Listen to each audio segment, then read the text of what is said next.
ঘুমন্ত অবস্থায় চাঁপাইনবাবগঞ্জের ফেরদৌস হাসানকে গত রোববার রাতে দংশন করে কালাস বা কালকেউটে সাপ। দ্রুত ওঝার নিকট নিলে শরীরে বিষ নেই ঘোষণা দিয়ে বাঁধন খুলে দেয়। এতে অবস্থার অবনতি হলে রাজশাহী মেডিকেল কলেজ হাসপাতালে ভর্তি করে রাখা হয় আইসিইউতে। গ্রামে তো অনেক মোড়ল মাতাবর থাকে, কে বলছে বিষ নাই, কে বলছে আছে, বান্ধনগুলো খুলে দিয়েছিলাম। রাজশাহী মেডিকেল কলেজ হাসপাতালে সোমবার একদিনেই সাপের কামড়ে ভর্তি হন ৮ জন। জুলাই থেকে এ পর্যন্ত অন্তত ৪০০ সহ চলতি বছরে ১০০০ মানুষ সাপের কামড়ে চিকিৎসা নিয়েছেন।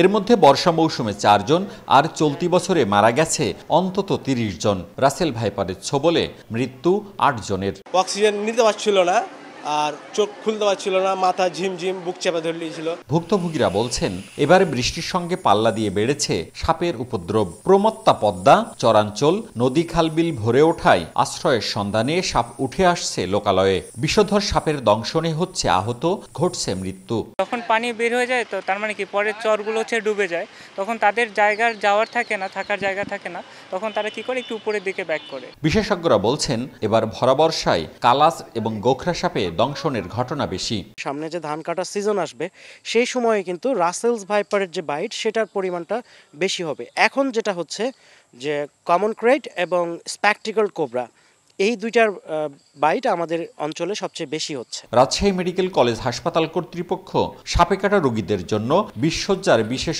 ওয়ার্ড চালুর উদ্যোগ নিয়েছে। উপজেলা পর্যায়ের হাসপাতালগুলোতে অ্যান্টিভেনমের মজুদ বৃদ্ধি, চিকিৎসকদের প্রশিক্ষণের তাগিদ দিচ্ছেন তারা। আমরা খুব সম্প্রতি একটি বিশেষায়িত স্নেক বাইট ওয়ার্ড চালু করব।